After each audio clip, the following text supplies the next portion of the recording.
আর 4 থেকে 5 দিন বাকি। 25% ডিএ নিয়ে কি নির্দেশ দেবে নবান্ন? দেশের সর্বোচ্চ আদালত ডিএ সংক্রান্ত মামলায় নির্দেশ দিয়েছিল 2009 থেকে 2019 সাল পর্যন্ত সরকারি কর্মীদের যে পরিমাণ ডিএ বকেয়া রয়েছে তার 25% রাজ্য সরকারকে মিটিয়ে দিতে হবে। সেই সময়সীমা শেষ হচ্ছে আগামী 27 জুন। চলতি সপ্তাহে শেষ হচ্ছে সুপ্রিম কোর্টের দেওয়া সময়সীমা। এই সময়ের মধ্যে মুখ্যমন্ত্রী মমতা বন্দ্যোপাধ্যায়ের নেতৃত্বাধীন যে রাজ্য সরকার যে মহার্ঘ ভাতা ডিএ নিয়ে শীর্ষ আদালতের সিদ্ধান্ত কার্যকর করে কিনা সেই দিকে এখন তাকিয়ে রয়েছে রাজ্য সরকারের কর্মচারীরা।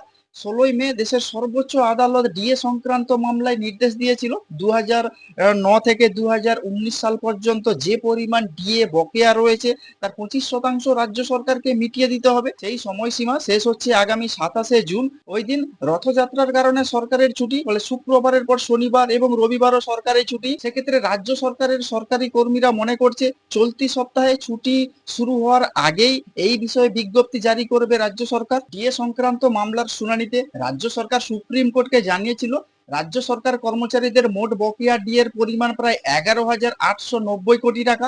এছাড়া পেনশন প্রাপকদের মোট বকেয়া প্রায় 11,600 কোটি টাকা। এছাড়া শিক্ষক, পুরসভা, গ্রাম পঞ্চায়েত ও স্বশাসিত সংস্থা এবং রাজ্য সরকার পরিচালিত সংস্থা কর্মীদের পাওনা প্রায় 18,000 কোটি টাকা। সব মিলিয়ে এই যে ডিএ যে পরিমাণের অঙ্কটা দাঁড়াচ্ছে প্রায় 40,000 কোটি টাকা। তাই রাজ্য সরকারের আইনজীবী অভিষেক মনু সিংভি দেশের সর্বোচ্চ আদালতে জানিয়েছিলেন পুরো ডিএ দিতে গেলে রাজ্য সরকারের আর্থিক অবস্থা সম্পূর্ণরূপে ভেঙে পড়বে। সুপ্রিম কোর্টের অন্তর্বর্তী নির্দেশ মেনে 25% প্রায় 10,000 কোটি টাকা 27 জুনের মধ্যে মেটাতে হবে। আগামী শনিবার একটি চিঠি ইমেল মারফত রাজ্যের মুখ্য সচিবকে পাঠাবেন এবং তাতে জানিয়ে দেওয়া হবে যেহেতু রাজ্য সরকার আদালতের দেওয়া নির্দেশ মানেনি, তাই আগামী 7 দিনের মধ্যে ডিএ দেওয়া নিয়ে নবান্ন কোনো সিদ্ধান্ত না নিলে আদালত অবমাননার মামলা নিয়ে তারা আবার সুপ্রিম কোর্টে যাবেন। রাজ্য প্রশাসন মহলের একটা বড় অংশ মনে করছে সরকারি কর্মচারীদের মধ্যে যারা এখনো পর্যন্ত কর্মরত বকেয়া ডিএর 25% অর্থ তাদের জেনারেল প্রভিডেন্ট ফান্ডে জমা দেওয়ার প্রস্তাব বিবেচনা করা হচ্ছে। কারণ ওই বাড়তি টাকা এক্ষেত্রে কর্মচারীদের হাতে দিতে হবে না, সরকারের ঘরেই জমা থাকবে। আর যারা অবসর নিয়েছেন সেই সরকারি কর্মচারীদের নির্দিষ্ট পেনশন অ্যাকাউন্টে বকেয়া টাকা দেওয়া হবে।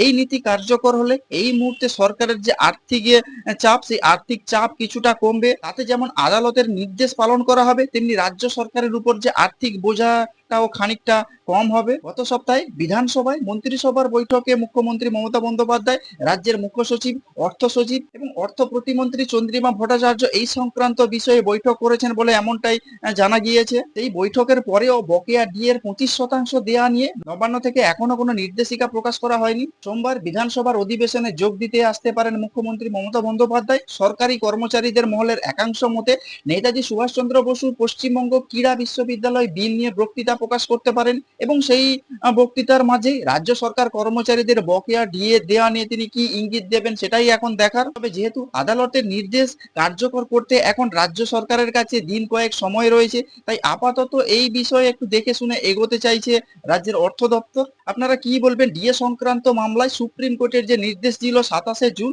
আর 4 থেকে 5 দিন বাকি, এই সংক্রান্ত মামলায় 25% ডিএ দেওয়ার যে সিদ্ধান্ত সুপ্রিম কোর্ট থেকে জানানো হয়েছিল তার নির্দেশিকা প্রকাশ করতে হবে 27 জুনের মধ্যে। আপনারা যদি এইসব বিষয় নিয়ে কোনো কিছু বলতে চান তাহলে অবশ্যই কমেন্ট বক্সে কমেন্টস করতে পারেন। আর নজর রাখুন না চিন্তা টিভিতে।